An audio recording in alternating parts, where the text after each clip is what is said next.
안녕하십니까? 지식과 통찰을 나누는 시간입니다. 우리는 가끔 적을수록 좋다는 말을 하곤 합니다. 단순함 속에 더 큰 가치가 있다는 의미이죠. 하지만 어떤 관계에서는 이 말이 완전히 반대로 적용되기도 합니다. 적을수록 더 갈망하게 만들지만 결국 우리에게 남는 것은 더 적은 것, 아니 상처뿐인 경우가 있습니다. 바로 나르시시스트와의 관계에서 말입니다.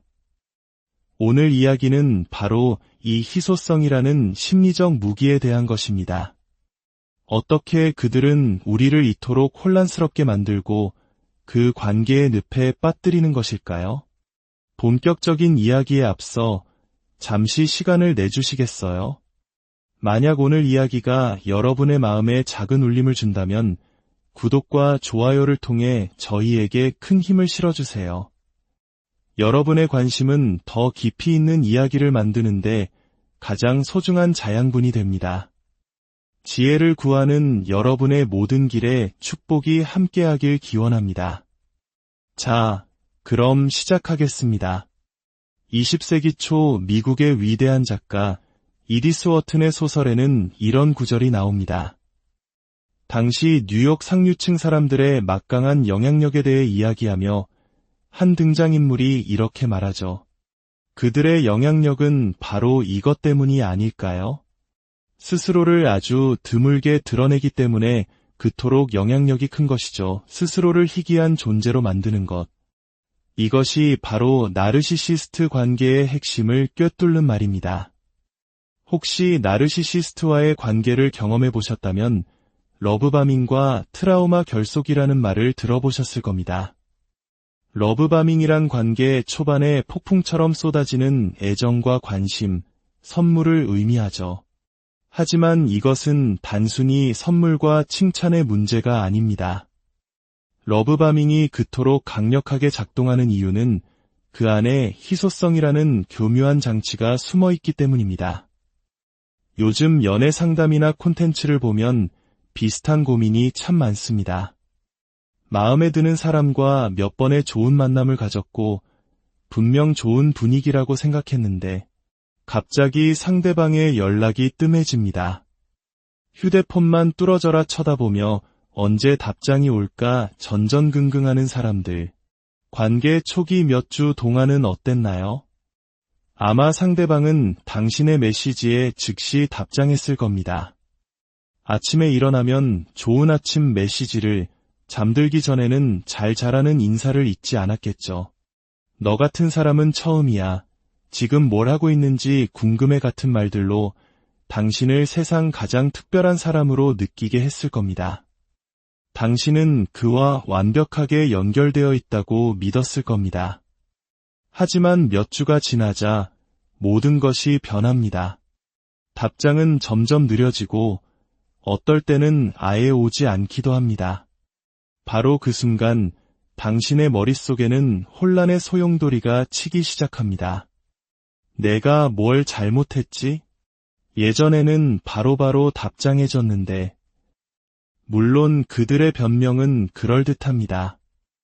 요즘 회사 일이 너무 바빠서 정신이 없었어. 마감에 쫓기느라 그랬어.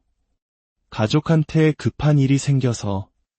하지만 여러분, 문자 메시지 하나 보내는 데는 고작 10초면 충분합니다. 많은 연애 전문가들은 말합니다. 자신만의 기준을 세우고 그것을 지키세요. 혹은 더 구체적으로 만약 48시간 안에 답장이 오지 않는다면 그 사람은 당신에게 관심이 없는 겁니다. 라고 조언하기도 합니다. 하지만 안타깝게도 이런 조언은 쉽게 잊히곤 합니다. 왜일까요? 바로 그 희소성이 만들어내는 강력한 착각 때문입니다. 당신은 48시간이 지나 60시간이 다 되도록 연락이 없는 그 사람을 거의 포기하기 직전입니다. 스스로의 기준에 대해 일기를 쓰고 어떻게 이별을 고할지 마음속으로 되뇌고 소셜미디어의 연애 조언들을 샅샅이 훑어봅니다. 그런데 바로 그때 띵 하고 휴대폰이 울립니다. 화면에는 그의 이름이 떠 있습니다. 자기야, 정말 보고 싶었어. 며칠 연락 못하는 게 영원처럼 느껴지더라. 이 지긋지긋한 일 다 던져버리고 너랑 열대섬으로 도망가서 코코넛만 먹고 사랑만 하며 살고 싶다. 넌 어때? 그 순간 당신이 굳게 세웠던 48시간의 원칙과 모든 연애 조언들은 눈 녹듯 사라집니다. 당신의 마음도 함께 녹아내립니다. 그리고 그 모든 것을 용서하게 되죠. 또한 그가 10초면 보낼 수 있었던 문자를 60시간 만에 보냈다는 사실도 까맣게 잊어버립니다. 오히려 이렇게 생각하기 시작합니다. 내가 너무 예민했나 봐. 이렇게 나를 사랑해주는데 내가 너무 집착하는 성격인가? 정신 차려야지. 이것이 바로 나르시시스트가 설계한 희소성의 춤입니다. 그들은 계속해서 바쁘다는 핑계를 댈 것입니다. 답장은 계속 느릴지 모릅니다. 하지만 한번 연락이 닿으면 그 달콤함은 마치 마약과도 같습니다. 천사들이 노래하는 듯한 황홀경을 선사하죠. 이처럼 뜨거운 데이트의 강렬함과 시적인 메시지, 그리고 갑작스러운 잠수가 번갈아 나타나는 패턴. 이것이 바로 트라우마 결속의 시작입니다. 희소성은 우리에게 갈망을 불러일으킵니다. 누군가 설탕을 먹지 말라고 하면 오히려 더 먹고 싶어지는 것처럼 말이죠. 하지만 관계에서의 희소성은 갈망뿐만 아니라 스스로에 대한 의심까지 심어놓습니다. 우리는 어느새 내가 너무 예민하고 집착이 심한 사람이라는 각본을 스스로 쓰게 됩니다. 그리고 나르시시스트 파트너는 그 기회를 절대 놓치지 않습니다. 그들은 이렇게 말할 겁니다. 어휴, 우리 애기, 질투하는 모습도 너무 귀엽네. 나랑 함께하는 시간을 이렇게나 소중하게 생각해주다니 사랑스러워. 하지만 믿으세요. 6개월만 지나면 당신은 더 이상 귀염둥이가 아닐 겁니다. 그저 집착이 심한 사람이 될 뿐이고 그들은 당신을 비난하기 시작할 겁니다. 이러한 희소성의 역학은 어린 시절에 훨씬 더 치명적인 영향을 미칩니다. 나르시시스트 부모는 마치 미꾸라지처럼 손에 잡히지 않는 존재입니다. 정서적으로 다가가는 것이 거의 불가능하죠. 고전적인 예로는 정서적으로 부재한 나르시시스트 아버지가 있지만 요즘에는 어머니인 경우도 점점 많아지고 있습니다. 어떤 부모이든 나르시시스트인 그들은 항상 바쁩니다. 가족들 사이에는 암묵적인 규칙이 존재합니다. 아빠가 일하실 때는 절대 방해하면 안 된다. 그들의 서재나 책상은 마치 신성한 성역처럼 여겨집니다. 그들이 퇴근하고 집에 돌아올 때 아이는 기뻐해야 할지 두려워해야 할지 알 수 없습니다. 오늘 하루 기분이 좋으셨을지 아니면 안 좋으셨을지 전혀 예측할 수 없기 때문입니다. 그래서 아이는 초고도로 예민해집니다. 부모의 얼굴 표정을 읽고 현관문에서 들리는 열쇠 소리의 주파수까지 감지하려 했습니다. 많은 나르시시스트 부모는 그냥 존재하지 않는 것처럼 느껴집니다. 그들은 자기만의 세계에 빠져 있습니다. 그래서 그런 부모의 아련을 허락받는 것은 아이에게 아주 큰 사건이 됩니다. 어쩌다 그들은 아이를 데리고 심부름을 가거나 집안일을 도와달라고 요청할 수 있습니다. 하지만 그 심부름과 집안일은 철저히 부모가 원하는 것입니다. 아이는 사실 부모와 함께 공을 던지거나 놀고 싶어 하지만 선택권이 없습니다. 아이가 원하는 것을 위해 시간을 내주는 것이 아니라 부모가 원하는 것을 하기 위해 아이를 부르는 것입니다. 그래서 부모가 마침내 자신을 부를 때 아이는 달려갑니다. 어쩌면 이번에는 정말 드물게 일어나는 일이지만 이번에는 부모님이 나에게 관심을 가져줄지도 모른다는 희망 때문에 내 이야기에 웃어주고 아이스크림이라도 사줄지 모른다는 기대 때문에 말이죠. 아이는 이런 순간들을 말로 표현할 수 없습니다. 하지만 이 짧은 순간들은 아이에게 거짓된 안정감을 심어줍니다. 봐, 부모님은 날 사랑하셔. 날 보고 계시잖아. 나랑 같이 가고 싶어 하시는 걸. 나도 그분들에게 소중한 존재야. 제 어린 시절을 돌이켜보면 가끔 아버지의 심부름으로 동네 남성복 매장에 따라가던 기억이 납니다. 그곳은 숨막히게 지루한 공간이었습니다. 가게 안에는 커다란 벨벳 의자 2개가 있었고 나무틀로 된 큰 창밖으로 거리가 보였죠. 제가 왜 그곳에 끌려가야 했는지 지금도 이해할 수 없습니다. 저는 너무 지루해서 넥타이의 패턴이나 색깔을 관찰하며 시간을 보냈습니다. 한 번은 너무 심심해서 넥타이를 만지작거리다가 가게 점원에게 꾸중을 듣기도 했습니다. 저는 그 가게가 제 집이라고 상상하며 지루함을 견뎠습니다. 하지만 그 시간 동안 저를 데려온 부모님은 단 한순간도 저와 교감하지 않았습니다. 남성복 매장은 회색, 갈색, 검은색뿐인 아이에게는 너무나 단조롭고 지루한 세상이었습니다. 하지만 그것이 아마 제가 부모님과 함께할 수 있는 거의 유일한 시간이었습니다. 솔직히 말해 이 경험은 제 성인기 내내 관계의 패턴에 깊은 상처를 남겼습니다. 저는 수많은 관계에서 상대방이 원하는, 하지만 저는 전혀 관심 없는 일들을 함께 하곤 했습니다. 단지 그들과 시간을 보내기 위해서였습니다. 지금은 더 이상 그렇게 하지 않지만 이 굴레를 벗어나는 데는 아주 오랜 시간이 걸렸습니다. 이처럼 나르시시스트 부모가 손에 닿지 않는 존재일수록 아이의 마음속에서 그들은 더욱더 선망의 대상이 됩니다. 부모를 둘러싼 거대한 신화가 만들어지죠. 우리 아빠는 위대한 의사야. 우리 엄마는 이 세상에서 중요한 일을 하는 분이야.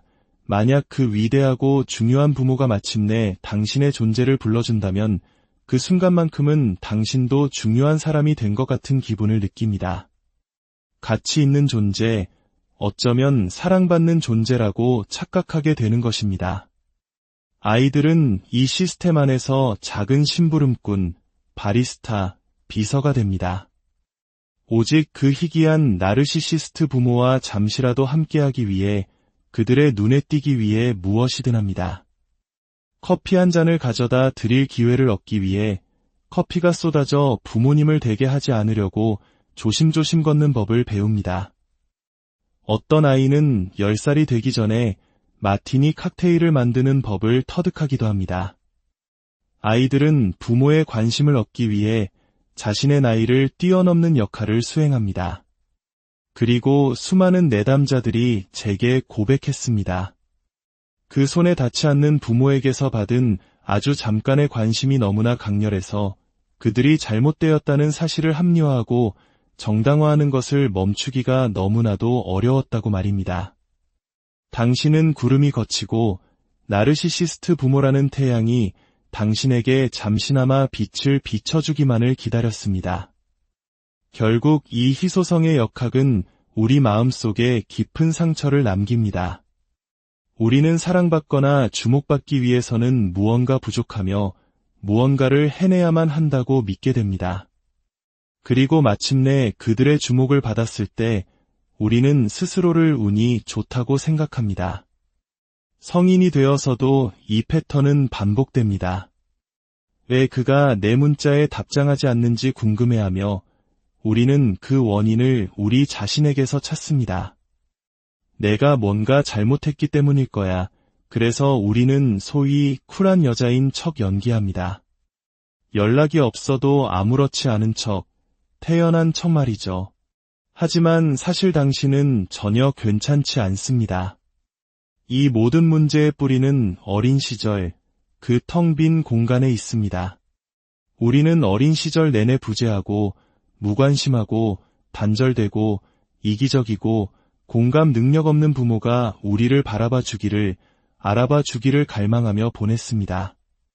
그들이 결코 될 수 없는 존재, 즉 다정하고 사랑이 넘치며 교감하는 부모가 되어주기를 바라면서 말입니다. 기억하십시오. 사랑하고 교감할 수 있는 능력의 부재는 그들에게 있었던 것입니다. 당신의 사랑스러움이 부족해서가 결코 아니었습니다. 하지만 이디스 워튼이 말했듯 희소성은 강력합니다. 그들의 영향력은 그들의 희귀함에서 비롯될 수 있습니다.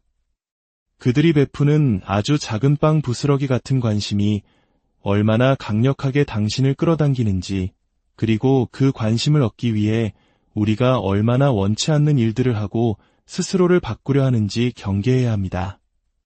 그들이 당신에게 관심을 주지 않을 때 우리는 스스로를 탓합니다.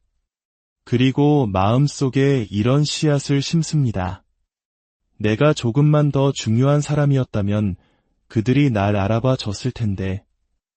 이것이 무관심한 부모의 이야기이든 무관심한 연인의 이야기이든 이 희소성의 역학을 반드시 인식해야 합니다. 이 역학은 우리를 결코 싸울 가치가 없는 것을 위해 안녕하십니까? 지식과 통찰을 나누는 시간입니다. 우리는 가끔 적을수록 좋다는 말을 하곤 합니다. 단순함 속에 더 큰 가치가 있다는 의미이죠. 하지만 어떤 관계에서는 이 말이 완전히 반대로 적용되기도 합니다. 적을수록 더 갈망하게 만들지만 결국 우리에게 남는 것은 더 적은 것, 아니 상처뿐인 경우가 있습니다. 바로 나르시시스트와의 관계에서 말입니다. 오늘 이야기는 바로 이 희소성이라는 심리적 무기에 대한 것입니다. 어떻게 그들은 우리를 이토록 혼란스럽게 만들고 그 관계의 늪에 빠뜨리는 것일까요? 본격적인 이야기에 앞서 잠시 시간을 내주시겠어요? 만약 오늘 이야기가 여러분의 마음에 작은 울림을 준다면 구독과 좋아요를 통해 저희에게 큰 힘을 실어주세요. 여러분의 관심은 더 깊이 있는 이야기를 만드는데 가장 소중한 자양분이 됩니다. 지혜를 구하는 여러분의 모든 길에 축복이 함께하길 기원합니다. 자, 그럼 시작하겠습니다. 20세기 초 미국의 위대한 작가 이디스 워튼의 소설에는 이런 구절이 나옵니다. 당시 뉴욕 상류층 사람들의 막강한 영향력에 대해 이야기하며 한 등장인물이 이렇게 말하죠. 그들의 영향력은 바로 이것 때문이 아닐까요? 스스로를 아주 드물게 드러내기 때문에 그토록 영향력이 큰 것이죠. 스스로를 희귀한 존재로 만드는 것. 이것이 바로 나르시시스트 관계의 핵심을 꿰뚫는 말입니다. 혹시 나르시시스트와의 관계를 경험해 보셨다면 러브바밍과 트라우마 결속이라는 말을 들어보셨을 겁니다. 러브바밍이란 관계 초반에 폭풍처럼 쏟아지는 애정과 관심, 선물을 의미하죠. 하지만 이것은 단순히 선물과 칭찬의 문제가 아닙니다. 러브바밍이 그토록 강력하게 작동하는 이유는 그 안에 희소성이라는 교묘한 장치가 숨어 있기 때문입니다. 요즘 연애 상담이나 콘텐츠를 보면 비슷한 고민이 참 많습니다. 마음에 드는 사람과 몇 번의 좋은 만남을 가졌고 분명 좋은 분위기라고 생각했는데 갑자기 상대방의 연락이 뜸해집니다. 휴대폰만 뚫어져라 쳐다보며 언제 답장이 올까 전전긍긍하는 사람들. 관계 초기 몇 주 동안은 어땠나요? 아마 상대방은 당신의 메시지에 즉시 답장했을 겁니다. 아침에 일어나면 좋은 아침 메시지를, 잠들기 전에는 잘 자라는 인사를 잊지 않았겠죠. 너 같은 사람은 처음이야. 지금 뭘 하고 있는지 궁금해 같은 말들로 당신을 세상 가장 특별한 사람으로 느끼게 했을 겁니다. 당신은 그와 완벽하게 연결되어 있다고 믿었을 겁니다. 하지만 몇 주가 지나자 모든 것이 변합니다. 답장은 점점 느려지고 어떨 때는 아예 오지 않기도 합니다. 바로 그 순간 당신의 머릿속에는 혼란의 소용돌이가 치기 시작합니다. 내가 뭘 잘못했지? 예전에는 바로바로 답장해줬는데, 물론 그들의 변명은 그럴듯합니다. 요즘 회사 일이 너무 바빠서 정신이 없었어. 마감에 쫓기느라 그랬어. 가족한테 급한 일이 생겨서. 하지만 여러분, 문자 메시지 하나 보내는 데는 고작 10초면 충분합니다.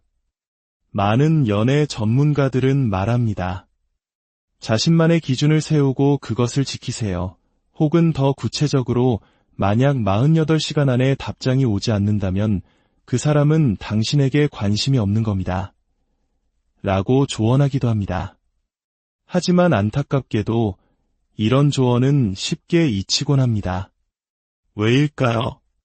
바로 그 희소성이 만들어내는 강력한 착각 때문입니다. 당신은 48시간이 지나 60시간이 다 되도록 연락이 없는 그 사람을 거의 포기하기 직전입니다. 스스로의 기준에 대해 일기를 쓰고 어떻게 이별을 고할지 마음속으로 되뇌고 소셜미디어의 연애 조언들을 샅샅이 훑어봅니다. 그런데 바로 그때 띵 하고 휴대폰이 울립니다. 화면에는 그의 이름이 떠 있습니다. 자기야, 정말 보고 싶었어. 며칠 연락 못하는 게 영원처럼 느껴지더라. 이 지긋지긋한 일 다 던져버리고 너랑 열대섬으로 도망가서 코코넛만 먹고 사랑만 하며 살고 싶다. 넌 어때? 그 순간 당신이 굳게 세웠던 48시간의 원칙과 모든 연애 조언들은 눈 녹듯 사라집니다. 당신의 마음도 함께 녹아내립니다. 그리고 그 모든 것을 용서하게 되죠. 또한 그가 10초면 보낼 수 있었던 문자를 60시간 만에 보냈다는 사실도 까맣게 잊어버립니다. 오히려 이렇게 생각하기 시작합니다. 내가 너무 예민했나 봐. 이렇게 나를 사랑해주는데 내가 너무 집착하는 성격인가? 정신 차려야지. 이것이 바로 나르시시스트가 설계한 희소성의 춤입니다. 그들은 계속해서 바쁘다는 핑계를 댈 것입니다. 답장은 계속 느릴지 모릅니다. 하지만 한번 연락이 닿으면 그 달콤함은 마치 마약과도 같습니다. 천사들이 노래하는 듯한 황홀경을 선사하죠. 이처럼 뜨거운 데이트의 강렬함과 시적인 메시지, 그리고 갑작스러운 잠수가 번갈아 나타나는 패턴. 이것이 바로 트라우마 결속의 시작입니다. 희소성은 우리에게 갈망을 불러일으킵니다. 누군가 설탕을 먹지 말라고 하면 오히려 더 먹고 싶어지는 것처럼 말이죠.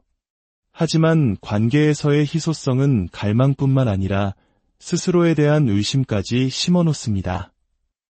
우리는 어느새 내가 너무 예민하고 집착이 심한 사람이라는 각본을 스스로 쓰게 됩니다. 그리고 나르시시스트 파트너는 그 기회를 절대 놓치지 않습니다. 그들은 이렇게 말할 겁니다. 어휴, 우리 애기. 질투하는 모습도 너무 귀엽네. 나랑 함께하는 시간을 이렇게나 소중하게 생각해주다니 사랑스러워. 하지만 믿으세요. 6개월만 지나면 당신은 더 이상 귀염둥이가 아닐 겁니다. 그저 집착이 심한 사람이 될 뿐이고 그들은 당신을 비난하기 시작할 겁니다. 이러한 희소성의 역학은 어린 시절에 훨씬 더 치명적인 영향을 미칩니다. 나르시시스트 부모는 마치 미꾸라지처럼 손에 잡히지 않는 존재입니다.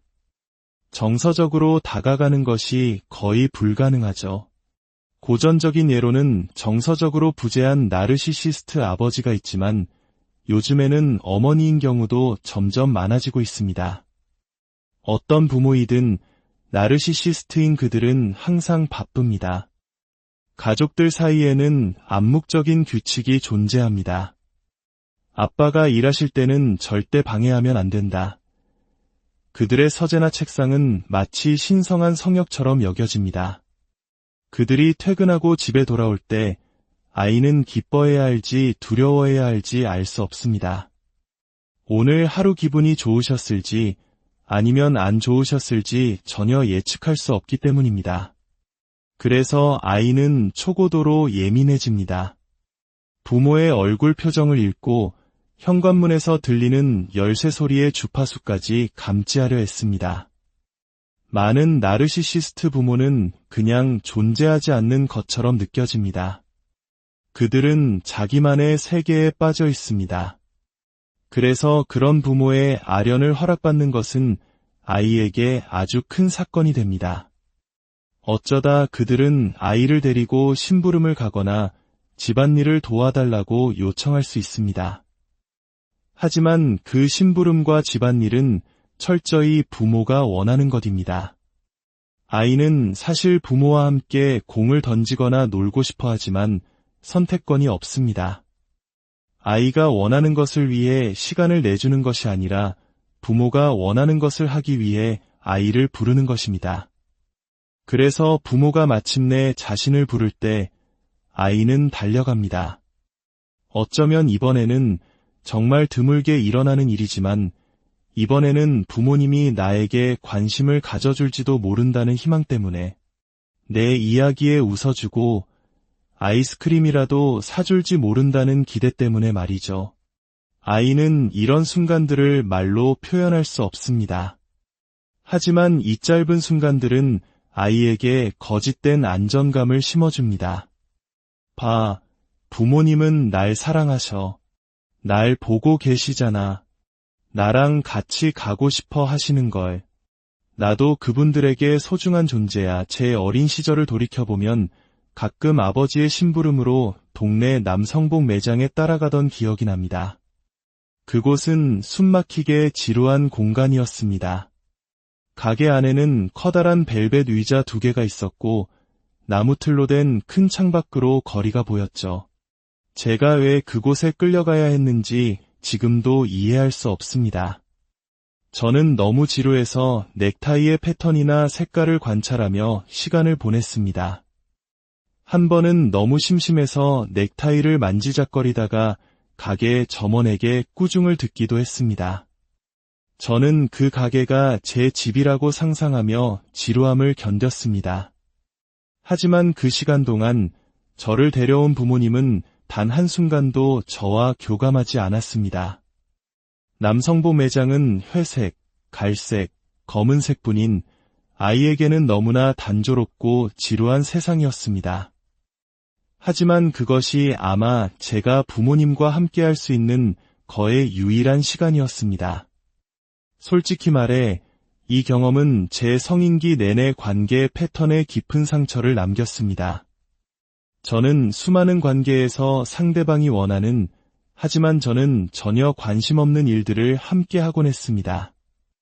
단지 그들과 시간을 보내기 위해서였습니다. 지금은 더 이상 그렇게 하지 않지만 이 굴레를 벗어나는 데는 아주 오랜 시간이 걸렸습니다. 이처럼 나르시시스트 부모가 손에 닿지 않는 존재일수록 아이의 마음속에서 그들은 더욱더 선망의 대상이 됩니다. 부모를 둘러싼 거대한 신화가 만들어지죠. 우리 아빠는 위대한 의사야. 우리 엄마는 이 세상에서 중요한 일을 하는 분이야. 만약 그 위대하고 중요한 부모가 마침내 당신의 존재를 불러준다면 그 순간만큼은 당신도 중요한 사람이 된 것 같은 기분을 느낍니다. 가치 있는 존재, 어쩌면 사랑받는 존재라고 착각하게 되는 것입니다. 아이들은 이 시스템 안에서 작은 심부름꾼, 바리스타, 비서가 됩니다. 오직 그 희귀한 나르시시스트 부모와 잠시라도 함께하기 위해 그들의 눈에 띄기 위해 무엇이든 합니다. 커피 한 잔을 가져다 드릴 기회를 얻기 위해 커피가 쏟아져 부모님을 대게 하지 않으려고 조심조심 걷는 법을 배웁니다. 어떤 아이는 10살이 되기 전에 마티니 칵테일을 만드는 법을 터득하기도 합니다. 아이들은 부모의 관심을 얻기 위해 자신의 나이를 뛰어넘는 역할을 수행합니다. 그리고 수많은 내담자들이 제게 고백했습니다. 그 손에 닿지 않는 부모에게서 받은 아주 잠깐의 관심이 너무나 강렬해서 그들이 잘못되었다는 사실을 합리화하고 정당화하는 것을 멈추기가 너무나도 어려웠다고 말입니다. 당신은 구름이 걷히고 나르시시스트 부모라는 태양이 당신에게 잠시나마 빛을 비춰주기만을 기다렸습니다. 결국 이 희소성의 역학은 우리 마음속에 깊은 상처를 남깁니다. 우리는 사랑받거나 주목받기 위해서는 무언가 부족하며 무언가를 해내야만 한다고 믿게 됩니다. 그리고 마침내 그들의 주목을 받았을 때 우리는 스스로를 운이 좋다고 생각합니다. 성인이 되어서도 이 패턴은 반복됩니다. 왜 그가 내 문자에 답장하지 않는지 궁금해하며 우리는 그 원인을 우리 자신에게서 찾습니다. 내가 뭔가 잘못했기 때문일 거야. 그래서 우리는 소위 쿨한 여자인 척 연기합니다. 연락이 없어도 아무렇지 않은 척, 태연한 척 말이죠. 하지만 사실 당신은 전혀 괜찮지 않습니다. 이 모든 문제의 뿌리는 어린 시절, 그 텅 빈 공간에 있습니다. 우리는 어린 시절 내내 부재하고 무관심하고 단절되고 이기적이고 공감 능력 없는 부모가 우리를 바라봐 주기를, 알아봐 주기를 갈망하며 보냈습니다. 그들이 결코 될 수 없는 존재, 즉 다정하고 사랑이 넘치며 교감하는 부모가 되어주기를 바라면서 말입니다. 기억하십시오. 사랑하고 교감할 수 있는 능력의 부재는 그들에게 있었던 것입니다. 당신의 사랑스러움이 부족해서가 결코 아니었습니다. 하지만 이디스 워튼이 말했듯 희소성은 강력합니다. 그들의 영향력은 그들의 희귀함에서 비롯될 수 있습니다. 그들이 베푸는 아주 작은 빵 부스러기 같은 관심이 얼마나 강력하게 당신을 끌어당기는지, 그리고 그 관심을 얻기 위해 우리가 얼마나 원치 않는 일들을 하고 스스로를 바꾸려 하는지 경계해야 합니다. 그들이 당신에게 관심을 주지 않을 때 우리는 스스로를 탓합니다. 그리고 마음속에 이런 씨앗을 심습니다. 내가 조금만 더 중요한 사람이었다면 그들이 날 알아봐 줬을 텐데. 이것이 무관심한 부모의 이야기이든 무관심한 연인의 이야기이든 이 희소성의 역학을 반드시 인식해야 합니다. 이 역학은 우리를 결코 싸울 가치가 없는 것을 위해 안녕하십니까? 지식과 통찰을 나누는 시간입니다.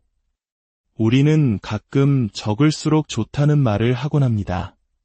단순함 속에 더 큰 가치가 있다는 의미이죠. 하지만 어떤 관계에서는 이 말이 완전히 반대로 적용되기도 합니다. 적을수록 더 갈망하게 만들지만 결국 우리에게 남는 것은 더 적은 것, 아니 상처뿐인 경우가 있습니다. 바로 나르시시스트와의 관계에서 말입니다. 오늘 이야기는 바로 이 희소성이라는 심리적 무기에 대한 것입니다. 어떻게 그들은 우리를 이토록 혼란스럽게 만들고 그 관계의 늪에 빠뜨리는 것일까요? 본격적인 이야기에 앞서 잠시 시간을 내주시겠어요? 만약 오늘 이야기가 여러분의 마음에 작은 울림을 준다면 구독과 좋아요를 통해 저희에게 큰 힘을 실어주세요. 여러분의 관심은 더 깊이 있는 이야기를 만드는데 가장 소중한 자양분이 됩니다. 지혜를 구하는 여러분의 모든 길에 축복이 함께하길 기원합니다. 자, 그럼 시작하겠습니다. 20세기 초 미국의 위대한 작가 이디스 워튼의 소설에는 이런 구절이 나옵니다. 당시 뉴욕 상류층 사람들의 막강한 영향력에 대해 이야기하며 한 등장인물이 이렇게 말하죠. 그들의 영향력은 바로 이것 때문이 아닐까요? 스스로를 아주 드물게 드러내기 때문에 그토록 영향력이 큰 것이죠. 스스로를 희귀한 존재로 만드는 것. 이것이 바로 나르시시스트 관계의 핵심을 꿰뚫는 말입니다. 혹시 나르시시스트와의 관계를 경험해 보셨다면 러브바밍과 트라우마 결속이라는 말을 들어보셨을 겁니다. 러브바밍이란 관계 초반에 폭풍처럼 쏟아지는 애정과 관심, 선물을 의미하죠. 하지만 이것은 단순히 선물과 칭찬의 문제가 아닙니다. 러브바밍이 그토록 강력하게 작동하는 이유는 그 안에 희소성이라는 교묘한 장치가 숨어 있기 때문입니다. 요즘 연애 상담이나 콘텐츠를 보면 비슷한 고민이 참 많습니다. 마음에 드는 사람과 몇 번의 좋은 만남을 가졌고 분명 좋은 분위기라고 생각했는데 갑자기 상대방의 연락이 뜸해집니다. 휴대폰만 뚫어져라 쳐다보며 언제 답장이 올까 전전긍긍하는 사람들. 관계 초기 몇 주 동안은 어땠나요? 아마 상대방은 당신의 메시지에 즉시 답장했을 겁니다. 아침에 일어나면 좋은 아침 메시지를, 잠들기 전에는 잘 자라는 인사를 잊지 않았겠죠. 너 같은 사람은 처음이야. 지금 뭘 하고 있는지 궁금해 같은 말들로 당신을 세상 가장 특별한 사람으로 느끼게 했을 겁니다. 당신은 그와 완벽하게 연결되어 있다고 믿었을 겁니다. 하지만 몇 주가 지나자 모든 것이 변합니다. 답장은 점점 느려지고 어떨 때는 아예 오지 않기도 합니다. 바로 그 순간 당신의 머릿속에는 혼란의 소용돌이가 치기 시작합니다. 내가 뭘 잘못했지? 예전에는 바로바로 답장해줬는데. 물론 그들의 변명은 그럴듯합니다. 요즘 회사 일이 너무 바빠서 정신이 없었어. 마감에 쫓기느라 그랬어. 가족한테 급한 일이 생겨서. 하지만 여러분, 문자 메시지 하나 보내는 데는 고작 10초면 충분합니다. 많은 연애 전문가들은 말합니다. 자신만의 기준을 세우고 그것을 지키세요. 혹은 더 구체적으로 만약 48시간 안에 답장이 오지 않는다면 그 사람은 당신에게 관심이 없는 겁니다. 라고 조언하기도 합니다. 하지만 안타깝게도 이런 조언은 쉽게 잊히곤 합니다. 왜일까요? 바로 그 희소성이 만들어내는 강력한 착각 때문입니다. 당신은 48시간이 지나 60시간이 다 되도록 연락이 없는 그 사람을 거의 포기하기 직전입니다. 스스로의 기준에 대해 일기를 쓰고 어떻게 이별을 고할지 마음속으로 되뇌고 소셜미디어의 연애 조언들을 샅샅이 훑어봅니다. 그런데 바로 그때 띵 하고 휴대폰이 울립니다. 화면에는 그의 이름이 떠 있습니다. 자기야, 정말 보고 싶었어. 며칠 연락 못하는 게 영원처럼 느껴지더라. 이 지긋지긋한 일 다 던져버리고 너랑 열대섬으로 도망가서 코코넛만 먹고 사랑만 하며 살고 싶다. 넌 어때? 그 순간 당신이 굳게 세웠던 48시간의 원칙과 모든 연애 조언들은 눈 녹듯 사라집니다. 당신의 마음도 함께 녹아내립니다. 그리고 그 모든 것을 용서하게 되죠. 또한 그가 10초면 보낼 수 있었던 문자를 60시간 만에 보냈다는 사실도 까맣게 잊어버립니다. 오히려 이렇게 생각하기 시작합니다. 내가 너무 예민했나 봐. 이렇게 나를 사랑해주는데 내가 너무 집착하는 성격인가? 정신 차려야지. 이것이 바로 나르시시스트가 설계한 희소성의 춤입니다. 그들은 계속해서 바쁘다는 핑계를 댈 것입니다. 답장은 계속 느릴지 모릅니다.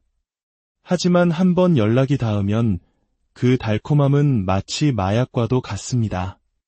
천사들이 노래하는 듯한 황홀경을 선사하죠. 이처럼 뜨거운 데이트의 강렬함과 시적인 메시지, 그리고 갑작스러운 잠수가 번갈아 나타나는 패턴. 이것이 바로 트라우마 결속의 시작입니다. 희소성은 우리에게 갈망을 불러일으킵니다. 누군가 설탕을 먹지 말라고 하면 오히려 더 먹고 싶어지는 것처럼 말이죠. 하지만 관계에서의 희소성은 갈망뿐만 아니라 스스로에 대한 의심까지 심어놓습니다. 우리는 어느새 내가 너무 예민하고 집착이 심한 사람이라는 각본을 스스로 쓰게 됩니다. 그리고 나르시시스트 파트너는 그 기회를 절대 놓치지 않습니다. 그들은 이렇게 말할 겁니다. 어휴, 우리 애기, 질투하는 모습도 너무 귀엽네. 나랑 함께하는 시간을 이렇게나 소중하게 생각해주다니 사랑스러워. 하지만 믿으세요. 6개월만 지나면 당신은 더 이상 귀염둥이가 아닐 겁니다. 그저 집착이 심한 사람이 될 뿐이고 그들은 당신을 비난하기 시작할 겁니다. 이러한 희소성의 역학은 어린 시절에 훨씬 더 치명적인 영향을 미칩니다. 나르시시스트 부모는 마치 미꾸라지처럼 손에 잡히지 않는 존재입니다. 정서적으로 다가가는 것이 거의 불가능하죠. 고전적인 예로는 정서적으로 부재한 나르시시스트 아버지가 있지만 요즘에는 어머니인 경우도 점점 많아지고 있습니다. 어떤 부모이든 나르시시스트인 그들은 항상 바쁩니다. 가족들 사이에는 암묵적인 규칙이 존재합니다. 아빠가 일하실 때는 절대 방해하면 안 된다. 그들의 서재나 책상은 마치 신성한 성역처럼 여겨집니다.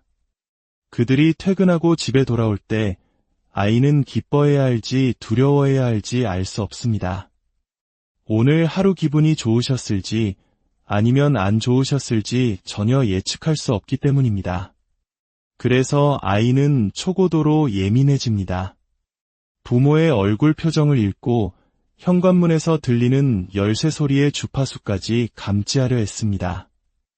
많은 나르시시스트 부모는 그냥 존재하지 않는 것처럼 느껴집니다. 그들은 자기만의 세계에 빠져 있습니다. 그래서 그런 부모의 아련을 허락받는 것은 아이에게 아주 큰 사건이 됩니다. 어쩌다 그들은 아이를 데리고 심부름을 가거나 집안일을 도와달라고 요청할 수 있습니다. 하지만 그 심부름과 집안일은 철저히 부모가 원하는 것입니다. 아이는 사실 부모와 함께 공을 던지거나 놀고 싶어 하지만 선택권이 없습니다. 아이가 원하는 것을 위해 시간을 내주는 것이 아니라 부모가 원하는 것을 하기 위해 아이를 부르는 것입니다. 그래서 부모가 마침내 자신을 부를 때 아이는 달려갑니다. 어쩌면 이번에는 정말 드물게 일어나는 일이지만 이번에는 부모님이 나에게 관심을 가져줄지도 모른다는 희망 때문에 내 이야기에 웃어주고 아이스크림이라도 사줄지 모른다는 기대 때문에 말이죠.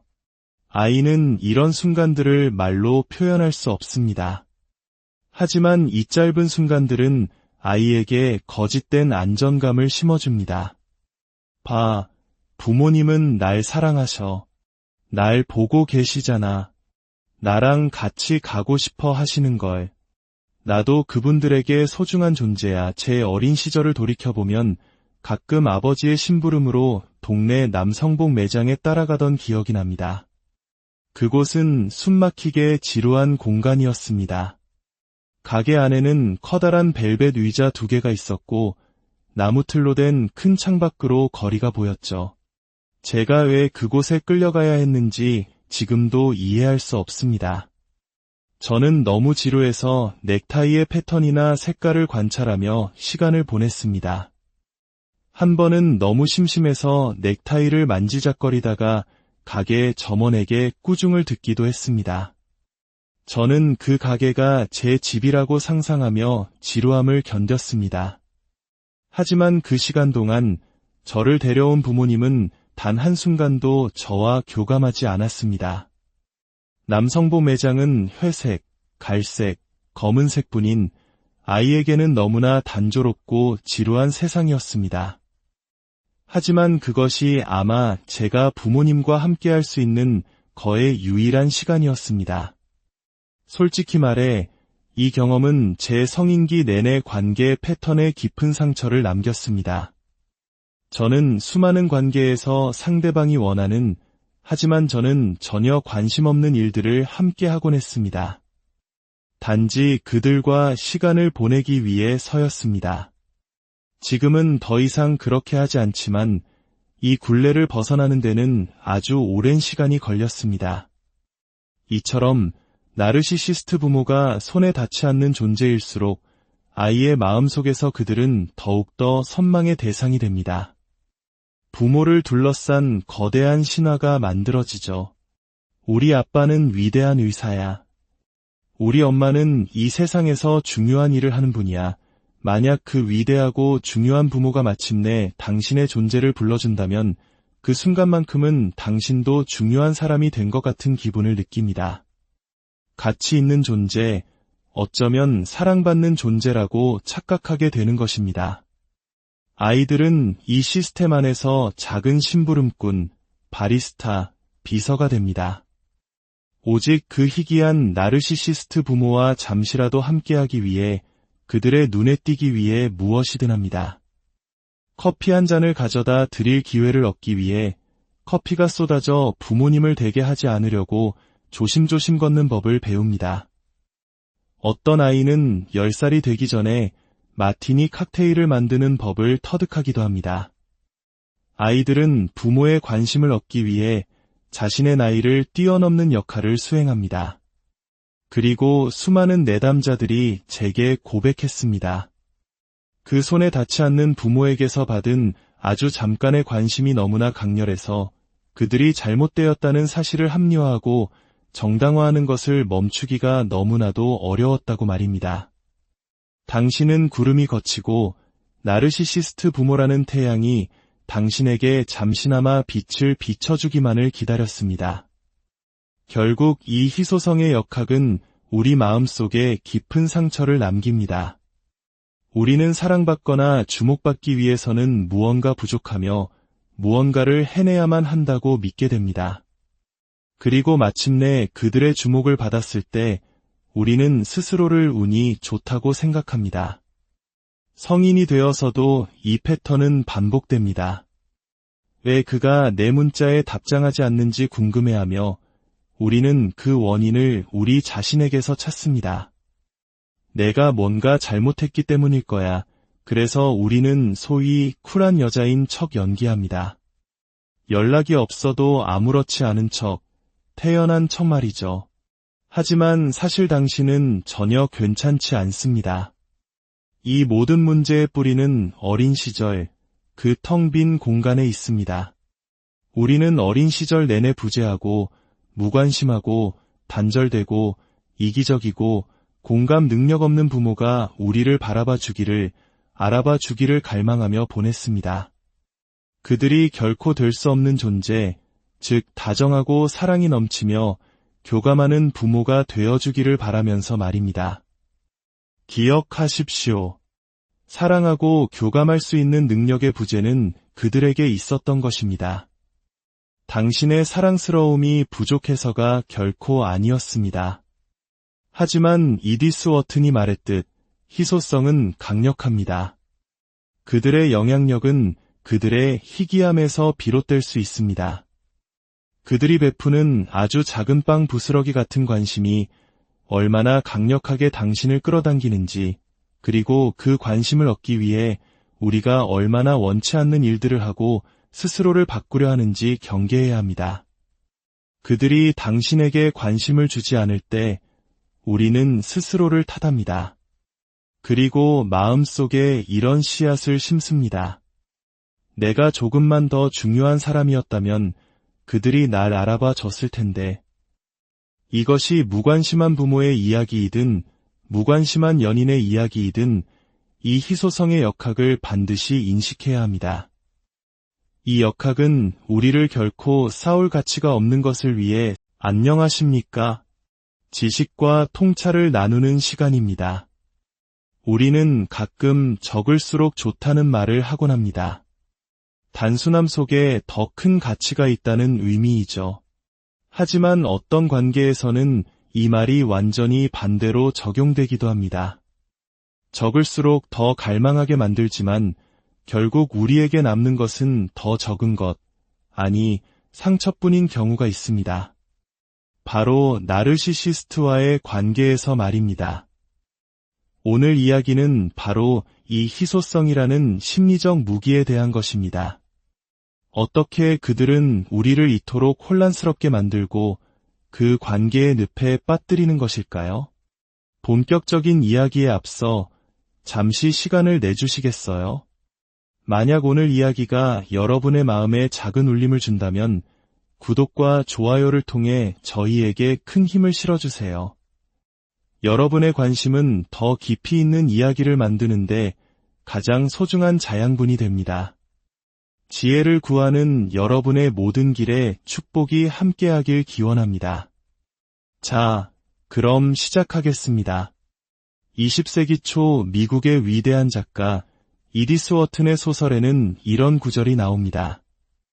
당시 뉴욕 상류층 사람들의 막강한 영향력에 대해 이야기하며 한 등장인물이 이렇게 말하죠. 그들의 영향력은 바로 이것 때문이 아닐까요?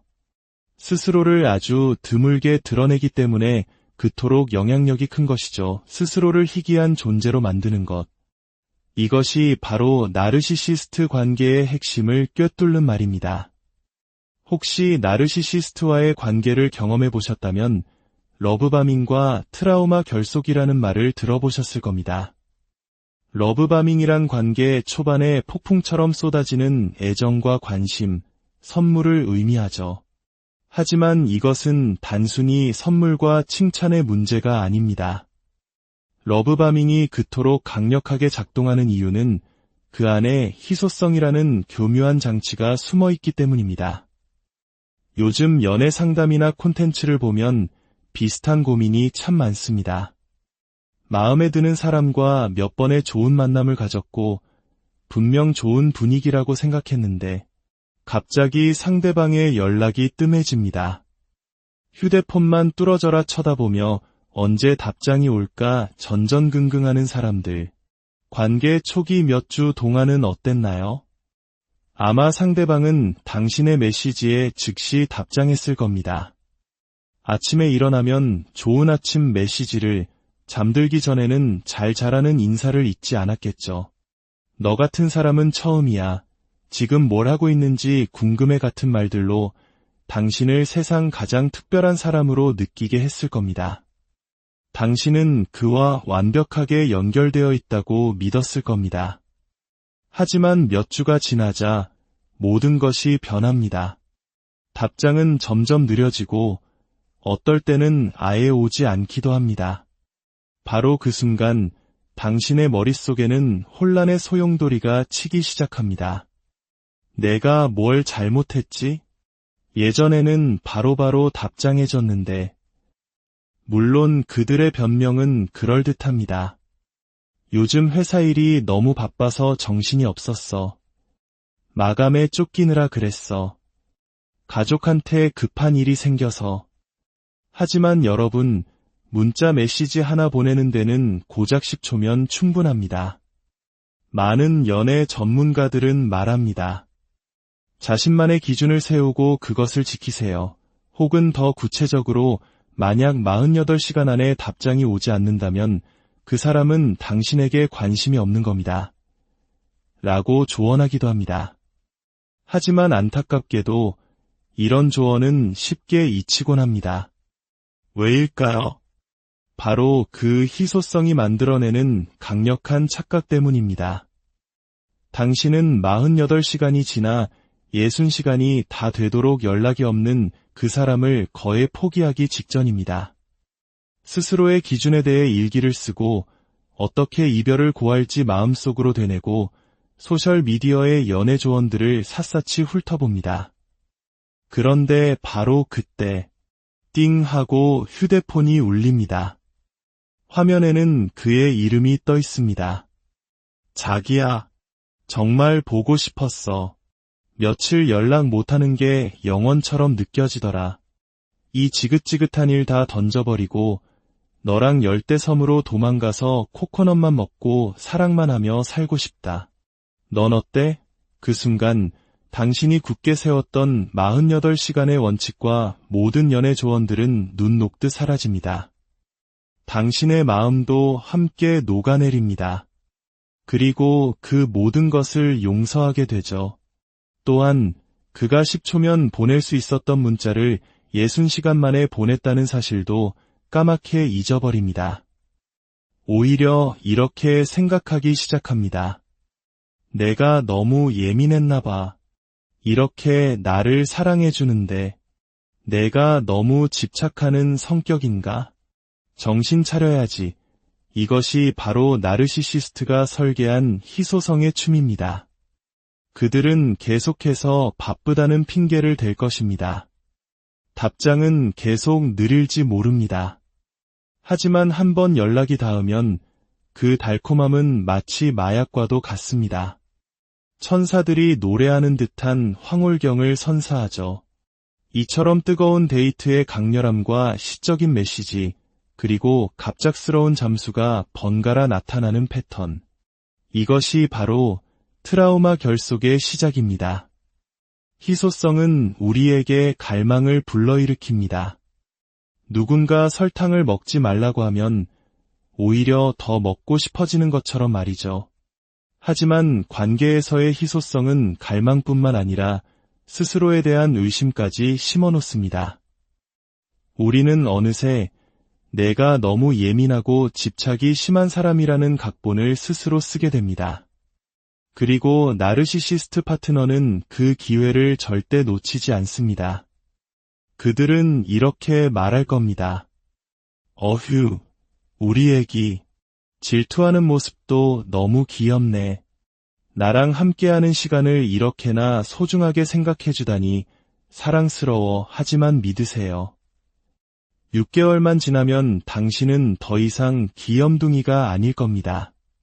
그저 집착이 심한 사람이 될 뿐이고 그들은 당신을 비난하기 시작할 겁니다. 이러한 희소성의 역학은 어린 시절에 훨씬 더 치명적인 영향을 미칩니다. 나르시시스트 부모는 마치 미꾸라지처럼 손에 잡히지 않는 존재입니다. 정서적으로 다가가는 것이 거의 불가능하죠. 고전적인 예로는 정서적으로 부재한 나르시시스트 아버지가 있지만 요즘에는 어머니인 경우도 점점 많아지고 있습니다. 어떤 부모이든 나르시시스트인 그들은 항상 바쁩니다. 가족들 사이에는 암묵적인 규칙이 존재합니다. 아빠가 일하실 때는 절대 방해하면 안 된다. 그들의 서재나 책상은 마치 신성한 성역처럼 여겨집니다. 그들이 퇴근하고 집에 돌아올 때 아이는 기뻐해야 할지 두려워해야 할지 알 수 없습니다. 오늘 하루 기분이 좋으셨을지 아니면 안 좋으셨을지 전혀 예측할 수 없기 때문입니다. 그래서 아이는 초고도로 예민해집니다. 부모의 얼굴 표정을 읽고 현관문에서 들리는 열쇠 소리의 주파수까지 감지하려 했습니다. 많은 나르시시스트 부모는 그냥 존재하지 않는 것처럼 느껴집니다. 그들은 자기만의 세계에 빠져 있습니다. 그래서 그런 부모의 아련을 허락받는 것은 아이에게 아주 큰 사건이 됩니다. 어쩌다 그들은 아이를 데리고 심부름을 가거나 집안일을 도와달라고 요청할 수 있습니다. 하지만 그 심부름과 집안일은 철저히 부모가 원하는 것입니다. 아이는 사실 부모와 함께 공을 던지거나 놀고 싶어 하지만 선택권이 없습니다.